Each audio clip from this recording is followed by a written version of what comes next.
Hi, this is Scott Jordan, and you are watching live here at Cellars of Sonoma in beautiful, almost raining Santa Rosa, California.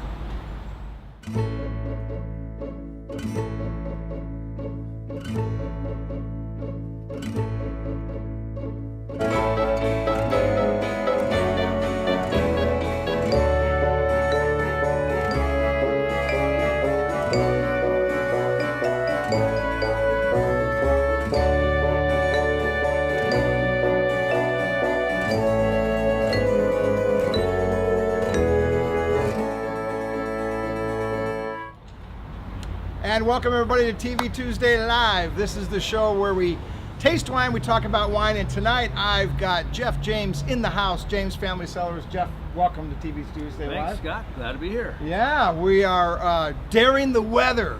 It's unbelievable. We actually had raindrops today. In fact, my executive producer, Nita, called me up and she goes, "So you're gonna do it upstairs?" And I go, "Well, why?" She goes, it's raining." I go, that's not rain. And so then I was trying to decide if I'm gonna do the show outside, like we are here. But then I remember our good buddy Brad from Wyoming is in town. I think if we had gone upstairs because we thought it was gonna rain, he would laugh at us. He would say, "What a baby, that is unbelievable." 2 raindrops. Did it rain on you today when you were out tasting wine? Yes, it did. Did it? And so, Ooh, the yummy. question to that was going to be, what would rain do to the grapes if it started to rain right? Well, hang on to that question because we are going to get there without a doubt. We've got Brian Morrell popping in. I've also got in the wings, I've got Dave back there because we're going to talk about, later on in the show, we're going to talk about a series that we're going to do. And it's a 6 parts, Nita? Nita, right? Nita, right. Focus, right here. What? It's a 6-part. It's a 6-part exercise program. Okay. Yeah, so it's an Exercise program. I like that. So we're gonna get healthy. Well, it's exercise with wine and other things. I do like that. But yeah, that's what I was thinking. I was thinking that was the ultimate scenario. So anyway, later on we'll talk about, I have a slide to show you that's this here. You're going to need some equipment, things that you can actually have at home and do this exercise with us next week.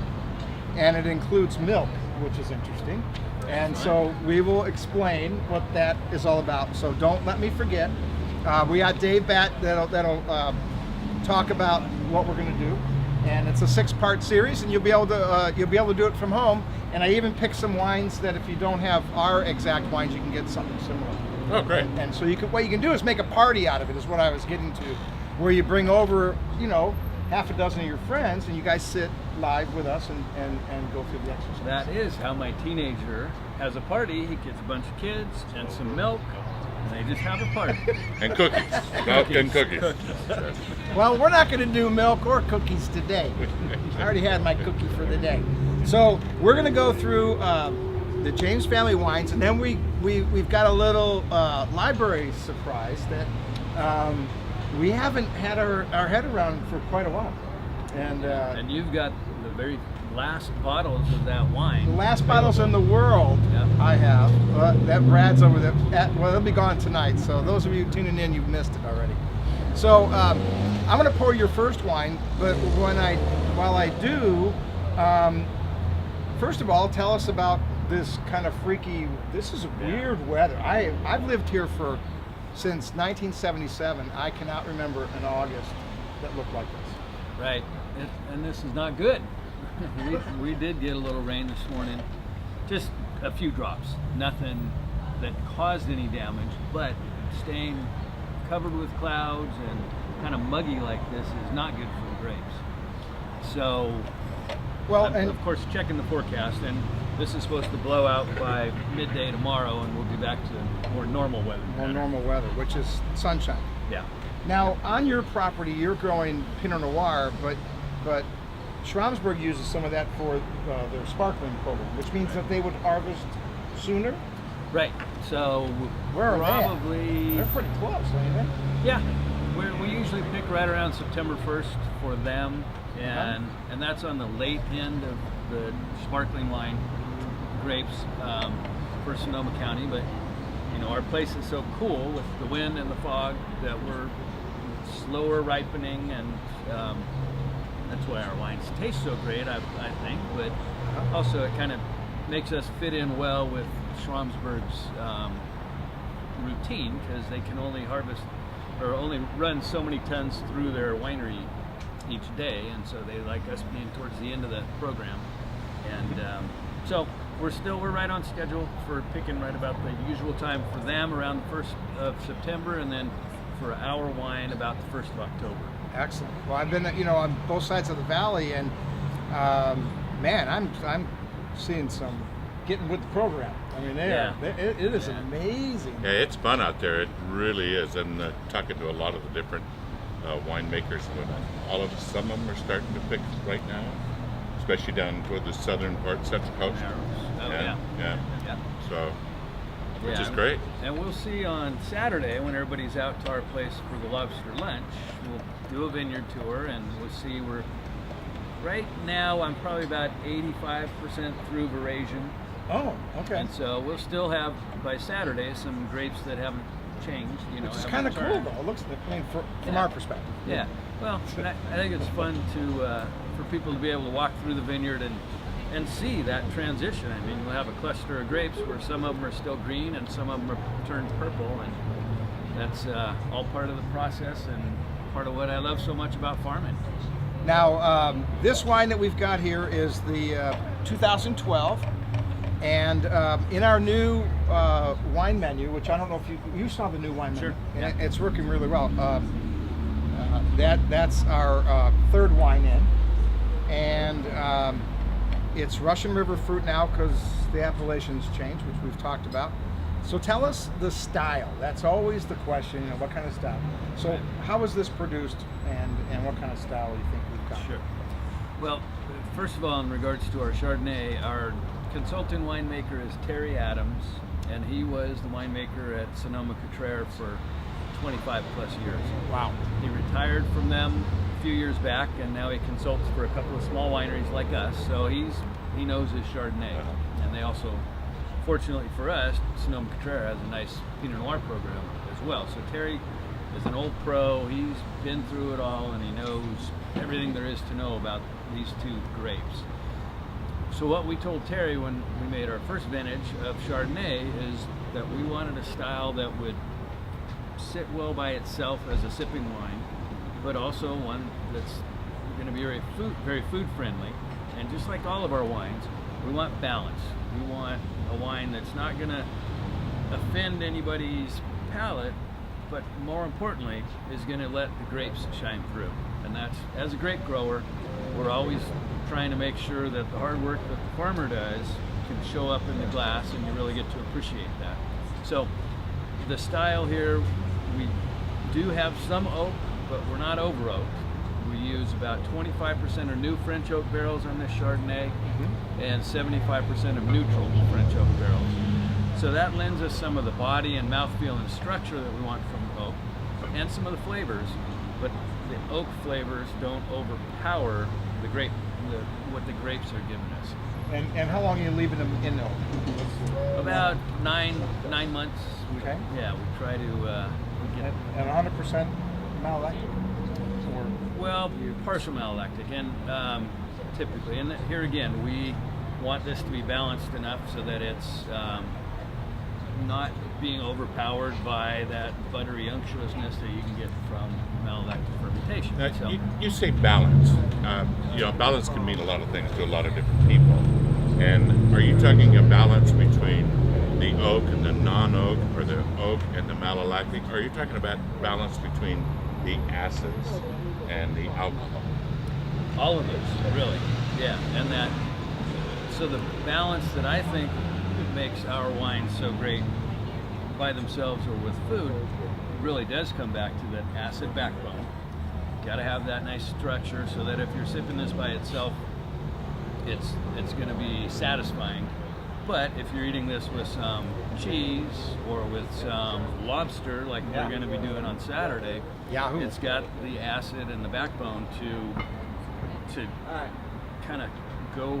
I don't want to say cut through the fattiness of that cheese, but really kind of enhance it. Good term. I don't have any problem saying cut through that little That's bit right. that's in that little acid that's going to be able to cut through it. So Well, and in the tasting room, I've noticed that my non-Chardonnay drinkers are really liking this. So what you've done is you hit a chord on some of the Oaky Buddy folks, and clearly the ones that want a little crisper, but even the ones that don't drink a lot of Chardonnay, they really are not offended by it being over buttery or over oaked. Right. So that's Yeah. that's And I can't say we made it for that reason, but we do find that all the time when we're pouring Yeah. this Chardonnay. A lot of people say, I don't like Chardonnay, and I say, well, give this a little try, and they find that it's we think it's pretty true to the style and the form. yeah, and it's working well. Got a question? Go ahead, far away there. So you talked about a couple years ago about oatmeal cookies. Right. With this, I still remember that. I'm still waiting for the recipe online, by the way. Okay. Would you do that as a dessert for your lobster lunch? The Chardonnay and the oatmeal cookies. Okay, so the question, if you didn't hear, was from somebody that was phoning in from Wyoming. from Wyoming. They just dropped his helicopter and he landed right over here. You had mentioned oatmeal cookies. So you want to explain that a little bit? Yeah, well, that was one of the serendipitous things we found. The first year we made Chardonnay from this vineyard in this very similar style, and Judy and I were actually tasting a bottle to see if we were ready to release it yet. Uh-huh. We wanted to make sure it was settled in the bottle and pouring very nicely.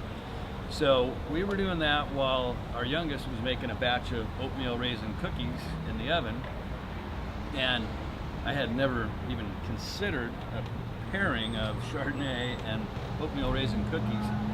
But we were tasting, the aroma was coming out of the oven. We said, let's try it. And with our Chardonnay, those cookies were an absolutely perfect pairing. I mean, we Wow. really found that they enhanced each other, and that's what we want with wine and food. If we get the right combination. And so then there was a fire and that burned the recipe that you didn't give to Brad? What the hell happened there? I'm pretty sure you promised to get the recipe. Yeah. We can play the tape back. It's probably on tape somewhere. So, but at the Lobster Lunch, we always get these It's It ice cream sandwiches for the dessert with Lobster Lunch. And that's got a little graham got, cracker in there. Yeah, it's got oatmeal cracker, Oh, or yeah, it's got oatmeal cookie with yeah. ice cream in the middle. Yeah. So, yeah, the recipe's on its way. Be there right away. Soon. Yeah, soon. Well, it's refreshing on a beautiful sunny day like this. Yeah, very warm, muggy day. It's muggy. I mean, it's muggy. Is it muggy, Brad? It is. It's like 78% or something. That's way high for us. We don't want that for very long. It's like living in the Midwest or something. It's so It's muggy. I terrible. know. Yeah, it'll probably stay. We're not used to warm this all kind of weather. I mentioned that I've been checking the forecast, obviously because I'm worried about our crops, but I'm also worried about the Saturday lobster lunch. Yeah. And by Saturday, it's supposed to be 78 degrees by the time we're sitting down, and it'll be nice and sunny. Some breeze. I mean, lucky. we always have a little breeze at our place. Yeah, you but- do. But it'll be back to more normal and enjoyable weather. Yeah, well, yeah, because I don't want to lose my summer. I was telling my buddy Russ, who's over there hiding on the backside, that August got here really fast. And I go, damn, I haven't really done like summer stuff. So I'm really. You can still wear your flip flops to work even if it's muggy. Yeah, I need to do that. A camping thing. I'm thinking. Yeah, Russ, he wants to go camping. So I said camping, and his wife said, "Well, you can just camp in our backyard." I'm like, "What the hell? That's not camping." You have a great backyard, but I think so really, too. And if for something different, you can camp in our backyard. So, That's you know. just, you guys are crazy. I'm gonna have a tent and there'll be dirt involved and a lake. Well, we can't even do a lake around here. Hell, there's no water. No water. Damn it. No Southern filling of California lakes. got Shortchanged. all kinds of water. What was up with that? Anyway, what about? Yeah. So, thanks, Nita, for keeping me on track. So, coming up this weekend, Lobster Lunch, James Family Cellars, right up on the hill, right in the town of Cotati, not too far from here, about 7-8 miles, Yeah. something like Yeah. that. And so we're going to pour the next wine. Ryan, what the hell word was I trying to say? That's a mouthful. Let's have the next round of wine. How's that? Roll that. I have not been drinking today. That's the first sip of any beverage. Roll that beautiful wine footage. you know. Wow. So, Karina, go ahead and run the James tape there. That one that sounds like an Alfred Hitchcock movie. It's pretty cool.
All right, so you still have a chance to have that experience, 1 to 4 on Saturday.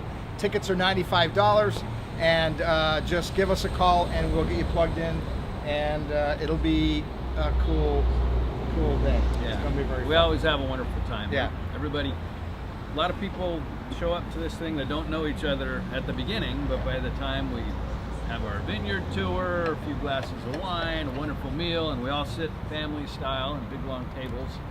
By the end of the meal, everybody's Goom best buddies. of friends. Yeah. Yeah. So- Goom All right, buddies. so I just poured the rosé, and this is the 2000 and what is it? 13? That's a 13. Yeah. So this is made from Pinot from the property. Tell us the style of this wine and how much you actually made, which is a whole lot. Yeah. Well, it's 100% Pinot Noir, so it's a rosé of Pinot Noir. And as far as the style goes, I think wine enthusiasts put it best a few years ago when we had made a little more of it and submitted it to Wine Enthusiast, and they gave us editor's choice, and they said, finally a true Provence style rosé from California. So I would say it's more, I don't want to say just Provence style, but maybe a little more European style than some of the rosés that you run into. And so it's very dry, very crisp, and we really, here again, strive for balance. So we made just 2 barrels of it, so 49 cases this vintage. Two barrels.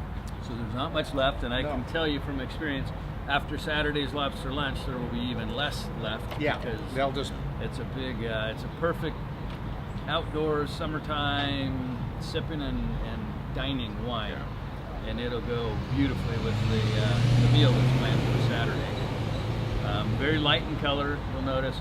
I ferment this in neutral oak barrels as well, French oak, and find that gives it a nice little mouthfeel and structure that first couple of years we made it strictly in stainless steel, but I do like the extra properties that we get from fermenting it in neutral oak. And here again, neutral oak. I don't want any big tannins or oak toasty flavors coming through on this. I just want that little bit of extra texture and mouthfeel that we get from the oak. now in an oak barrel. Does it matter because it's a rosé whether was a white wine barrel or a red? Well, or was there? I've only used white barrel, neutral Chardonnay barrels, it because make I a don't want to difference? risk. Well, I would be afraid that we might leach some color out of. Oh, a color used off red the barrel. barrel. Okay, then I wasn't thinking And, color. and that would, we really do like this true salmon color, but just strictly Pinot Noir, so much lighter colored than a lot of the other rosés that are out there. So the neutral oak, then that doesn't let any of the oak flavors coming into it, but does the char of the barrel still add spice to it? A little bit, and really, after the barrel's been used a few years, you do get just some very light layers of tannins, but not. When we are making wine and we got a brand new French oak barrel, and you taste it coming out of that 3 months in or something like that, you're like, wow, all I Big can oak get tannins. is tannins, and this is gonna wreck our wine. Of course it doesn't. It all mellows out, and with our Pinot Noir program, we use some new oak, some second year barrels, and some neutral barrels, and it really blends nicely together. But yeah, with these neutral barrels, I think you just get some very light nuances from the oak, and but nothing that's gonna take away from the crisp, the floral notes on the nose, the crisp, nice fruit that we get, and then of course here again that nice acid backdrop. Yeah, it's very nice, very, very nice. So. And a versatile wine, a wine that really can stand up to all kinds of food, Right. especially spicy foods. I don't have a problem, Thai foods, all that stuff. You got a question there, young lady? So Dan would like to know, do you find, regardless of the season, that Rosé can be enjoyed anytime? So the question is from our good buddy Dan. Do you find rosés anytime? Well, he lives in a place where he's freezing his took us off. I think it might not work so good. He said the other day he got his snowshoes out, so Well, around a warm fire in the wintertime, a bottle of rosé. If you want to pretend like it's summertime, get a bottle of rosé by the fireplace, a little prosciutto and melon. Yeah. Sit there and just pretend like you're, I don't know, in Italy, enjoying a little summertime. and some grow rosé. lights. Yeah. Lots of grow lights, But truly, Grow lights? Grow lights, those big bright lights, he that- sure yeah. has moved into the Sonoma County. I've been What do you- hanging out in Mendocino too much, What the heck is he growing? Okay, grow lights. All right, well, grow lights. Who buys them? Do you go to the store and go, can I have some grow lights, That's please? it. Wow. Okay, welcome to Palm Sonoma trees County. down there, Anything goes Sonoma. Wow. Yeah. Well, But I'm a Dan, big this- rosé. I'm a big rosé fan. I go out wine tasting. And I tell people all the time I'm kind of a wine junkie on my official day off, which is never. But when I do have spare time, I do go wine tasting. That's actually what I do. And people go, "Oh, you're going to check out the competition?" I go, "No. First of all, we haven't cornered the market, and number two, no, I'm going out to see what kind of cool wines are out there, man. That's really what I'm looking for." And I look at rosé everywhere I go, and I'm trying to, and I see the styles vary dramatically. Right. Yeah. You know. And there are quite a few rosés now in the marketplace that weren't there just a couple of years ago, and so it's becoming more and more popular, and you're seeing more and more high quality rosés produced. Whereas, Yeah. not too many years ago, the white Zinfandel thing was kind of dominating any pink wine, but as I say, in the past few years, it's becoming more and more refined and much more like the European model rather than what we did have going on. Yeah. Well, we're loving it, and so when you come in the tasting room, if we still have it, make sure you can pick see some of it's- that up. It's always running out very quick, so Yeah, I see it's got a defective quality to it. Yeah, the glass. Is there something wrong with the glass? Okay. All right. So, retail price on that is what? What is it? $18? $20? $18. $18. So the value is there, which is one of them, and but not much in the old quantity. By the end of this month, it'll probably be see you later. And, Yeah. see you next year. It is great to have around Thanksgiving time, the holidays. It's a very fun wine to pull out, and it goes. I mean, grilled salmon and this rosé, all day long. classic. I could give you a bunch of pairing ideas, but all these pairing Not ideas. frozen salmon, the Yeah. stuff we get actually fresh here, Brad, just in case you're wondering. You know, by the time it gets out to Kinda like Wyoming, it's got ice kind cube of like in that salmon I made that one night for you. Remember the salmon with the ginger butter? Oh, yeah, well, that's Nita right. doesn't You eat, don't eat she fish. doesn't do fish. You ate the tri-tip. Well, wait till we get to this Syrah in the lineup, and there's Yeah. your Then we'll talk preferred about tri-tip. tri-tip pairing wine. Gotta love it. Now, some program change in music this week. Do you see the slide there, Karina, for Anna Troy? We got Ricky Allen Ray, of course, on Thursday, but Friday, put the slide out. We got Anna Troy's back from New York City. She's out here. She was here for New Year's Eve. And what an act this girl can play. Holy Toledo. I mean, I just want you to know, you gotta come Friday night and see her, 7:30 to 10:30. She's playing in John's spot, and then Greg Yowder's playing on Saturday. But Anna is, she's the real stuff, man. Wow. Cool. Yeah. In from New York City, all the way from New York to come see us. So that is gonna be a pretty cool show. So we'll be packed for that. Top quality musicians here. Oh man. I All get the way the- from New York. From New York, just to be here. I'm just telling you. I have somebody I got a call from Nashville the other day. Cool. Yeah. They wanted me to fly them out. I'm going, what the hell are you talking about? We're not doing that. So anyway, come this weekend. Lots of fun stuff. And of course, don't forget Lobster Lunch on Saturday, 1 to 4. All right. Your vineyard. First of all, this is your Pinot Noir. This is a 2009 gold medal winner, by the way. 3 gold medals, by the way. Yeah. Just saying. Not bad. And you've had gold medals on right Well, from the get-go. Knock on wood, every vintage that we've produced. Well, they figured it out. Gold medal. 2009, great vintage year.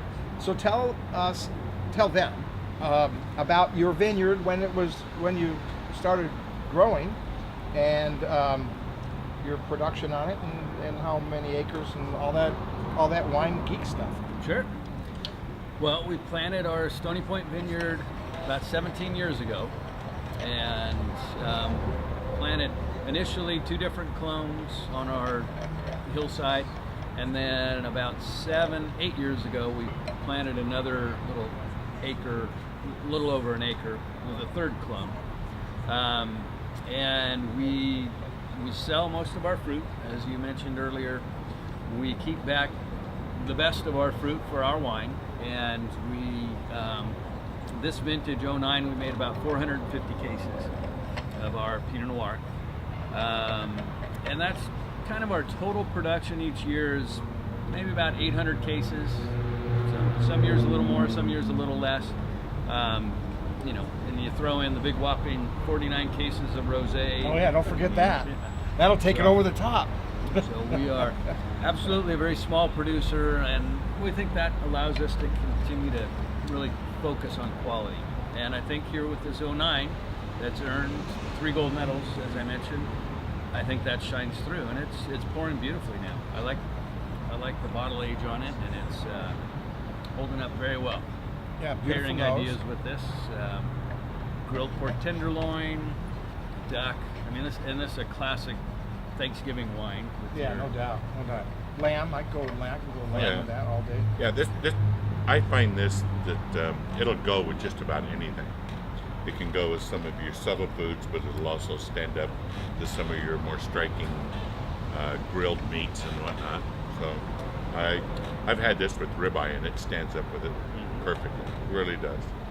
Yeah, I mean, your Pinot is your go-to wine. You guys are always trying to figure out, what are we going to do in the pairing, and you can grab a good Pinot like this and have it be safe with a lot of your heavy meats. And then some of the vegetable folks, which I'm not a veggie guy. I mean, I eat vegetables. I'm not, so I eat meat. But if you're even a veggie person can enjoy that because it's a little lighter. It's not quite as heavy. so it doesn't knock out all the green stuff. So Karina's comment was that veggie people can eat big wine, drink heavy wines too. Okay, all right. I didn't know Well, you that. get some of that. I had no idea. I just thought you were get some of that really heavy broccoli, and stuff. Need some to stand up with it. Yeah, so consistent Nice. pattern with our Pinot Noir is you'll get those strawberry notes and plum notes in there, and vintage to vintage, kind of no matter what the weather has done, you still get those nice threads of consistency. Absolutely. And that's the fun thing about doing a single vineyard designate wine, and a wine with grapes that, I've touched every one of the vines out there. Yeah, you have. Last night I was out dropping fruit until dark, and it's So tell the people you're going out. You said that really just casually, like, yeah, I just go out and drop the fruit. Tell everybody the philosophy behind dropping the fruit. What's your take on why'd you do that? yeah. I mean, I know why, but Again, it comes back to balance, and just like we want the wine in your glass to be balanced, I want every one of my 6,500 grapevines to be balanced, to be healthy, to where they're ripening just enough fruit each year so that they can get everything very ripe and with all the flavors and complexity that we want. But I don't want them so happy that they just focus on growing and don't focus on giving us real high quality complex grapes. So it's that balance. And so I'm going through now, and some of the vines, we left more clusters on in some spots than now. When I see them going through veraison, I figure, this guy needs to lose a couple of clusters so that he's going to be balanced and give us some uniform ripeness and get us, again, that complexity that we're looking for. love it. There was a question. Go ahead, fire away. So does your selection of yeast, and how does that impact what you decide on your flavor profile on your different wines? Because I just found that recently your yeast selection can impact what you decide as flavor profile. Is that an accurate statement or not? Well, so let me just repeat the question because they may not have heard him. So yeast, the selection of yeast, how does that affect the profile, the style that you're trying to do? Yeah, great question. And I'll tell you, so I've been making wine for 20 years. And initially I would just use all wild yeast and just whatever was out there, that's what we used. Since we went commercial and opened up our commercial winery in 2007 and turned it over to Terry Adams as the winemaker, he's going for consistency, which I didn't always find making wine in the barn with whatever yeast happened to be hanging around. We did have some consistency because the grapes were consistent, and there's so much yeast out here right now that we don't even know about. And certain yeasts really take well to grapes and cause the fermentation to take off, and others, don't. And others can actually tweak it a little and mess up the fermentation or give some off flavors. So it's another, I guess you call it another spice in the spice rack, another tool in the toolkit. And so we let Terry figure out the best way to go on that. So just to kind of clarify just a little bit though, when you say wild yeast, is this the natural yeast that's developing on the grapes at harvest? Or is this actually a yeast that is I don't know if the right word is cloned or something, but is that a yeast that you actually take and add to the crushed juice? Well, the wild yeast is, yes, what's on the grape skins comes in, goes through the crusher, what's floating around in the air, what's around the winery from then the environment, just, naturally. And then you can inoculate with non-wild yeast, which is it's certain strains that have been produced to be consistent, so that when you're putting in a gram of that strain of yeast, it's all that yeast. And so then that yeast that you're inoculating with can kind of overtake the wild yeast and be the prominent yeast that's causing the fermentation. So that's the magic that's there. It is magic. Was there another question or a Yes, comment? so, Okay. Sal would like to know, stylistically, do you prefer a riper, cooler style Pinot or bright and elegant? So style, brighter, elegant, or more ripe? Rich and full. Well, I prefer what our vineyard can produce, which is the more elegant and I don't remember all the great words Roselle used to give me some choices there, but the riper, bigger Pinot Noirs are typically from a little warmer areas than what we are, and so ours offers a little more elegance, a little more, sometimes referred to as femininity or silkiness and elegance. So since that's what we produce and we produce it pretty well, that's what I prefer.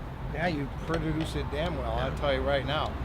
Retail on that is 36 or something, some dollar in there, $36. somewhere in there, which is a real bargain. And we've talked about this before, and I've gone shopping to try to match, and I can't. I'm just telling you, man, I look, and I really do try to look, and going into the stores to try to match up with a single vineyard, Russian River, Pinot Noir in that price point, I can't find it.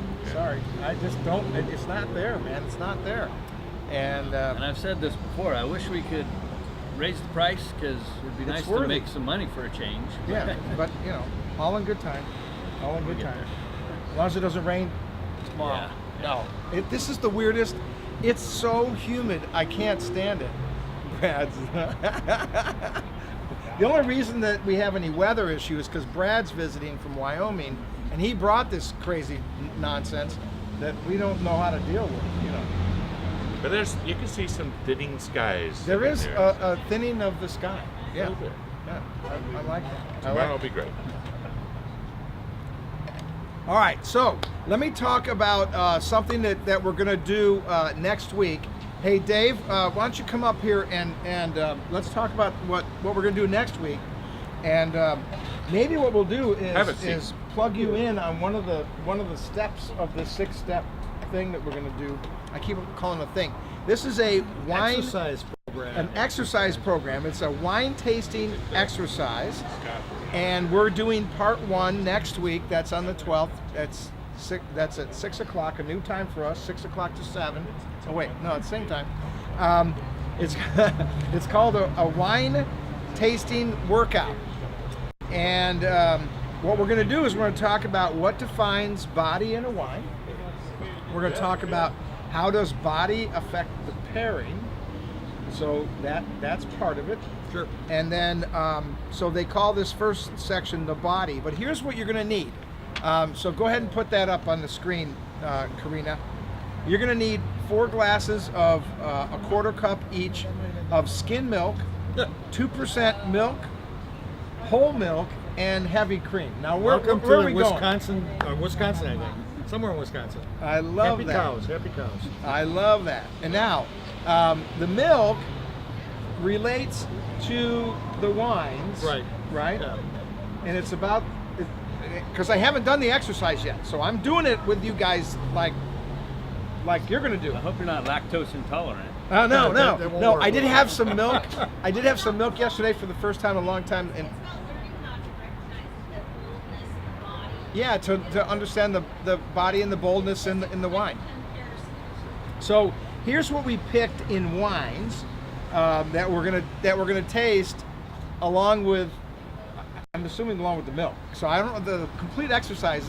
You guys got to play with I along. don't with think it's going to go that direction. I have a feeling you're going to do your milk exercise. Say, now that you got that, let's go for the wines. Okay, all right. So okay, milk done. All bye. Okay. Bye-bye, and then go on to the all wine. right, because there's some learning here, but Yeah. we want to educate Okay. you. I don't know. But it is all about wine. So in the white wines, we picked the 2012 La Serena Dry Moscato Azul, 2012 Deering Grenache Blanc, the 2012 T.R. Elliott Russian River Chardonnay, and then in red wines we've got the 2013 Sonoma Rosé, and then we've got, I put down 10, but actually we'll do the 9, James Family Pinot Noir, and then the 09 Bono Zinfandel. So they're going to have some characteristics that are similar to what we're seeing in the milk. Yeah, right? I think ultimately what it is let's find a household experiment way to understand the concept of how these wines work. So let's start over in Wisconsin somewhere doing the dairy thing. Yeah. And we're going to step it up, and we'll say, now that you got that, we're going to go over and do the same thing in wine. And wine's out of the cellar here. Yeah, and so you know, for those of you that don't, and here's what we want to do, and this is what I'm encouraging you to do: get a half a dozen of your good buddies around, pick out wines. If you've got them from here, that's perfect. Then use those. But get wines similar to what we're demonstrating here, and then you guys kind of follow along with us. And getting milk is not a big deal. Everybody has a store, so I'm sure we can make that happen. And it'll be a fun exercise, and it's going to be exercising yourself with wine. And then we'll have part 2, and then part 3, and then we may combine a couple of them, but that will be interesting. And Fun. maybe we'll get you in on the game here as we move through the weeks and see when we can get you in and some weird thing. I'd love to hear Jeff explain the concept of body, so we understand like what that overall concept is in Okay. wine, body in wine, and how you perceive how that's used in the industry. Yeah. Well, and I think this lineup of wines that you guys have selected it sounds like it's going to be a really good gauge of the different bodies of wine, and I think the milk is perfect too, because you get skim milk to me, kind of watery and not my fave. It's And- blue. It's blue. It does. You're right. It does turn blue. And of course, right here in Sonoma and Marin counties, we're in the dairy belt of Northern California, so we've got some of the best grass in cows. the world, and the happy cows. So we'll have some real high quality milk to taste along with the wines. But yeah, it's a good question, Dave. I wish I could. Wish I had all the descriptors down, because body is kind of a hard thing to describe. Right. It's a weight. It's an unctuousness. It's So would you say body is the overall experience? Is this a light wine or a heavy wine? Is that kind of? yeah. I mean, it's part that's of it. Wouldn't you? oversimplified maybe, but something like that. Yeah, and then, but I think you can have a lighter bodied wine and a heavier bodied wine, but a heavier wine that's got less going on and less complexity, and maybe just really astringent or tannic. You're not getting a lot of that roundness and body that you might find from a slightly softer wine with big bodies. So this is just a tease of the kind of conversation we can have Yeah. when we have our milk and our wine. Yeah, and you guys at home can play along with us, and it could be really fun. So gather some of your buddies if you have friends. If you don't have friends, we have a new service here. It's a rent a friend, and we can do that, and you can rent a friend. But I'm sure you can figure out maybe a half a dozen, and it'd be fun. And then we'll continue the exercise. Each week we'll have a different exercise, and there'll be 6 of them. Do you have a question there? He's doing. So here's my suggestion to you, Scott. All right. If you're going to do 6 wines Uh-huh. a week, pre-order now, put them out there, and tell folks, buy 3 cases, have them shipped to you for the next 6 weeks. Let me see. How much do I have in here to pay him now? Here you go. I'm just saying. Wow, I like that. Yes, you're going to get it in advance. It clearly could add these wines. That would be a wonderful thing to do. Clearly, you could do that, and it makes a lot of sense. And don't buy 10 by 12. They come in 12 packs. They don't make a 10. There's no such thing as a 10 pack. Could you send me 10, please? No, that's crazy. So yes, we can get those in advance because we know in advance. Good. I'll have week 2's lineup this week, and I'll send it out in a separate email like I did with this. I did say a separate email, and you guys have that. So anyway, it'd be kind of fun, little education, a little fun, and we'll taste some cool wines. We'll get Jeff back in on one of these, and we can exercise and feel good that we're exercising for the summer, because I exercise like this a lot, but that's not doing enough. So a little skim milk, I guess. That's right. There you go. Yeah. I Good. love it. Now, All right. The palate. okay, now here's what we did. Come on back. What? Yeah, we're gonna go geeky. So all right. stay with me. You're okay. Stay with me. You're in the geek. I went to land. the geek thing. One of the cool things about coming into the tasting room is you get to go upstairs, and we have a library selection like nobody else has. We have about 70 wines here in the tasting room. Through 9 vintners, we're easy 70 plus. But when a wine reaches the last couple of cases, we move on to the next vintage, and we take that wine and put it up in the library and display it up there. And every once in a while, we crack one of them bad boys out. And this is a wine that the 2008 Syrah that comes from a really cool vineyard. So tell everybody where this comes from, because that's a neat spot. And this has always been a great little wine. So Yeah. we're gonna see. I haven't tasted it, so I don't know.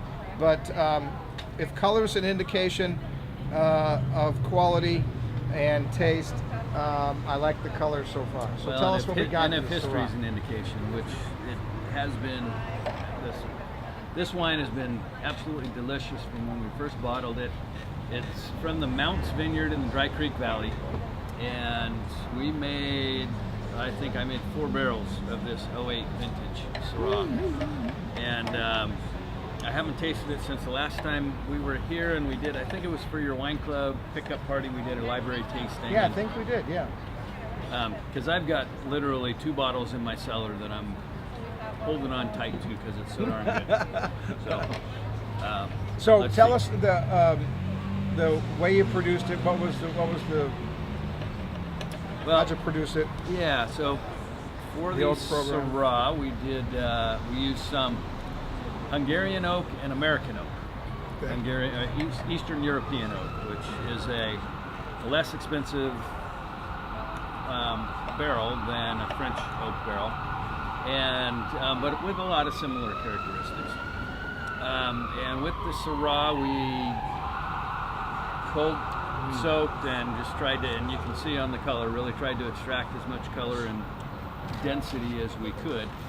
And I don't know, this, I mentioned it earlier as going well with tri-tip, ribs, pork ribs, anything barbecue. Anything with a BQ on it, it works just fine for me. So I just heard 2 things. I heard Eastern European oak, which tends to be a little bit grainier, a little bit coarser.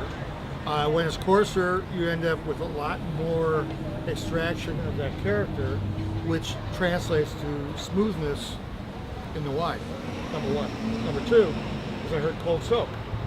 Cold soak is a great concept. You want to explain how cold soak works? Well, now the whole idea there is to try to extend as long as you can with, natural elements and space in the winery at time of crush and all that, but try to extend the fermentation as long as we can, slow it down basically, because once fermentation starts, it generates its own heat, and the hotter things get, the faster things ferment. So how do you entering temperature in the cellar to cool it down, or Well, put in dry ice? crush it, put it in T-bins, 1-ton bins, Okay. stick it in the cold storage room. Okay. So That's think one. about that. Your fermentation can't start yet, but you have all the great stuff happening. The extraction of color and some of the characters of smoothness and so forth start. And then finally when we're ready, we got what we want, which kick in with the fermentation. The cold goes away, and now we're back into heating it up, and we have a great, smooth, soft wine that lasts a long time. Great job. Yeah, This thank you. taste is presenting itself well. Thank you. And this is a great example of ageability of wines, and not to be afraid in a wine like this to lay it down, give it some time. The tannins have softened up dramatically. It's got a beautiful mouthfeel. It's really elegant and soft right now, and that's the result of sitting on it for a while. Yeah. Yeah. Right? Just yummy. Yeah. And I'm not a chocolate person, but I could really Oh, see old, but I am. sitting down with some I am. chocolate and this wine Yeah, yeah. and wrecking your diet for the week. And this is not one of those real leathery Syrahs. It's not over leathery, and you get a lot of that when you get into the Dry Creek stuff. But I'm not getting that. This is really soft. That was some nice fruit. That was some pretty fruit. And unfortunately, I haven't gotten that fruit since '09. We made this Syrah in '08 and '09, and cash flow reasons, grape market reasons, all of those kinds of things have conspired against me, so I haven't made this wine since '09. So that's why I readily agreed when Scott said, "Should we open a bottle of the library Syrah?" Count me in. Yep. You know, it goes back to what you were saying earlier. This is just a very well balanced wine, and it's really good. Yeah. There's another That's B to go with your barbecue, the balance. Exactly. Yeah. So that's Brian saying it's a well-balanced wine and it's really good. But I again, agree. now from the sales end of it, and that's where my wee little brain goes. This is why when we release these wines, that you need to jump all over them, because they will be gone and there's no other source. It's not like a large producer that can pull from their distributors to sell, direct to consumer. Once we release this stuff, so it's over. It's done. And then when it's gone, and he doesn't even have any, then we know it's gone. It's over. So that's the caution. And don't be afraid to buy it and sit on it. This is an example of aging. Because right now in Syrahs, you're probably clicking on the 11s and 12s, somewhere in there. Sure. Speaking of vintage years, now, we had 2010 that was challenging, but everything I've seen in the bottle, I really like a lot. I mean, I really, really do like it. Now, it was a bit of a challenge in that we had some cooler summer, not warm like we've been having. But what got left and what actually got produced was pretty damn good. Yeah. Right? And this year, it's actually been a very nice season as far as the grapevine is concerned, where we are. I mean, some other areas there's been a little more heat than usual, but not dramatic heat, not spikes that really have caused any sunburn or that type of damage. Right.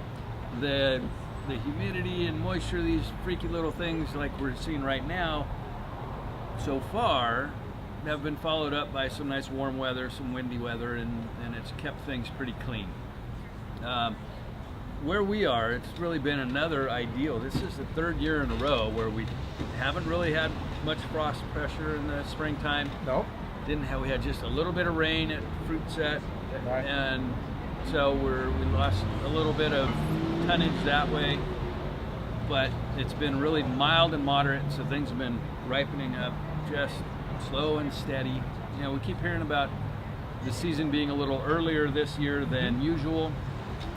I don't know, I'm tracking right on where we always come in, so we'll see what happens between now and harvest, but it's going to be another good year. And that's 3 in a row. yeah, so being a farmer, I know we're screwed after this. If we get a third year in a row, we're in trouble. This is going to Is nosedive. that 3 up and 3 down? 3 up, It's yeah. usually 1 good one, 3 bad ones. So Well, it's turning out. It was kind of scary though earlier because we were worried about frost and because we didn't get the rain, right? And then so we were glad to get the rain when we got it, because it Yeah. really helped recharge the soil and allow the vines to come out of dormancy with some energy and vigor. And in January, it didn't look like we were going to have that. In February, it didn't look like we were going to have that. It looked like we were what we are. Hell, in February it seed like it was summertime, man. Yeah. I mean, it was beautiful out. It was nice almost every day. Yeah. I mean, it really was. But it was scary because we knew we do need the water. And I know I was at my buddy's house, Russ and Nita, and I said, boy, you need to water your yard. And they go, well, what winery should we call up and tell them I'm not getting any water? And I go, oh, you're right. We really got to watch it because I mean, it's seriously dry here. I mean, it is freaking. You know, the lakes are way down. I mean, Yeah. oh my And gosh. those happy cows we were talking about, they didn't have their green grass until March. Right. And usually by November, the hills are green and there's plenty of grass growing. So it's been tough on the dairymen. Yeah, I got a question. Go ahead. So does that water cost or potential water cost, do you see that as a way to increase wine prices? Because you as a farmer, you've got to recoup the cost of the water, so you have to raise the price of your wine. All right. So the question is, does the water, additional water need or cost to obtain, does that translate? I mean, you're on wells. I mean, you're right. I mean, you're. Yeah, so really for the nicer wines, the Sonoma, Napa, Mendocino, Lake County wines, these are not wines that are produced out of irrigation district water to where, you know, down in the Central Valley, they're having a real tough time and pulling trees out and vines out. But that's a different kind of wine. For our wine, unfortunately, the fact that it's more expensive to produce doesn't really give us the pricing power to jack up the price. Particularly because the last 2 years, as I mentioned, have been ideal. So we've had huge crops of very high quality grapes. That means a good supply of high quality wine. So it's not until we're kind of in the opposite situation where demand is outstripping supply. That's when Scott gets happy because he can jack the price up on every bottle in the shop there. It's a beautiful thing. It's all about supply and demand. And you've got 3 vintages now. I'll go out on a limb and say that 14 is going to be as good or better than 12 and 13, which means the demand is going to be so much higher on these wines out in the marketplace. And the mere fact that you're not increasing your production to this unbelievable level, you guys have got to get really with the program and snag these puppies up, because they're going to be gone and they're going to be very valuable, and everyone's going to want to buy those wines 5 years from now. And guess what? They're not going to be available. The only people who are going to have them is smart people like Brad that we'll go to his house and get we'll be calling up going, we need 10 cases of that, and I'll bring that back. So And think about it too. When it's good wine, when it's a good vintage, people drink it faster. They hear about it. It's gone. Yeah. It's gone faster. So it doesn't last very long, and the That's prices right. go up substantially. So what you need to do is buy it enough to put away, because those prices will go up. And you can lay these Pinots down. Don't be afraid. I've pulled out Pinots out of here 2006 and 7. They're rocking. Don't worry about it. Question? Go ahead. How much is that Of what, the 09? Of the 09 Pinot, We have a little bit. yeah, there's literally right about 100 cases left. And then Adios Muchacho. And you guys can. So, well, great lineup. So you've got Chardonnay, now all Russian River fruit. So Chardonnay 2012, 2013 Rosa of Pinot Noir, which we're really loving. And that's just going to be gone. Just don't be silly. Don't call me in 2 months and tell me you want a bunch of the rosé because you just woke up out of the coma that you were in. Really? And then we still have some of the 09, so take advantage of that. 3 gold medals, not too damn bad on a small production wine. And then we'll roll into the 10, which we've already had a little look Yeah, at. your wine club got Yeah, it. the club got a look Sneak at peek of that, that. and that's rocking and rolling. Again, like I said, the 10s in the bottle are really performing well. I'm so happy. I do have a little bit of this left, and by the end of tonight, it may not be here. It may be gone. So now, don't forget, this weekend, Anna Troy, we've got on Friday, Ricky Ellen Ray on Thursday, and on Saturday, we've got we got Lobster Lunch, and then we have Greg Youter. Get your tickets for Lobster Lunch. You still have time. We can put you on the list and have a great time. You just sold 2. Excellent. Good job. All right. It's going to be an epic event. Another cool. It's one of the coolest You know, there's a very few wine country things that are just like must goes. That's a must go. That's a real must go. I mean, it really is. And I love showing off our vineyard, showing off our grapes, showing off our wine, and having a good time with it. Yeah, and you're going to a place, it's not like they have a sign that says, please come up here and walk through our vineyard every day. You don't get to go up there. It's not like it's a private residence. But it's really cool. It's a great spot. It's an awesome, awesome spot, and one of the premier spots around. So, Great.